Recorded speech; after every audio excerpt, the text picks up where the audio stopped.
Okay, next అండి, ఇది cuboid దీర్ఘగణం మీద. The length of a cuboid is 4 cm and it's breadth is 46 cm, where as it's volume is 8832. And what is it height? Very simple కదండి, direct formula అంతే. So this is వాల్యూమ్కి formula ఏంటి?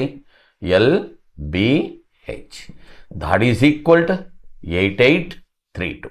So దీంట్లో కూడా L ఇచ్చేసాడు, ఎంత? 4. B ఇచ్చాడు 46 into H U have to find, that is 8832.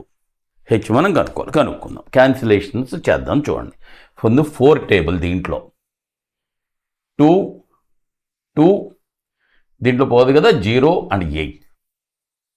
Okay, తర్వాత 46 table కష్టం కాబట్టి 2 టేబుల్ కూడా క్యాన్సిల్ చేద్దాం. 2 టేబుల్ దీంట్లో ఎన్నిసార్లు? 23 టైమ్స్. దీంట్లో 1104. 23 పోతుందండి దీంట్లో.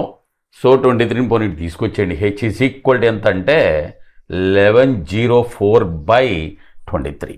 ఇటువంటి క్యాన్సిలేషన్స్ ఒకవేళ ఇఫ్ యూ ఫీల్ డిఫికల్ట్, మన కష్టం అనిపిస్తే చక్కగా డివైడ్ చేసుకోండి. ఇక్కడ ఇదిగోండి, 1104ని 23తో 4 టైమ్స్, 4 23 92 తీసేస్తే